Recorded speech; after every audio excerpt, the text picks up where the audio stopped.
আর এখানে লেখা MRF tyre, এটা নষ্ট হয়ে গেছে।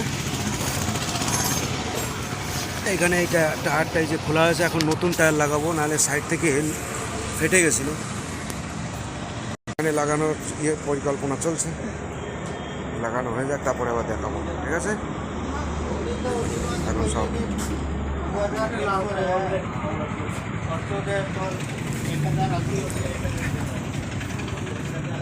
এটা ওই এমআরএফ টায়ার, এই একই টায়ার, এটাও যেটা ওটাও সেইটা।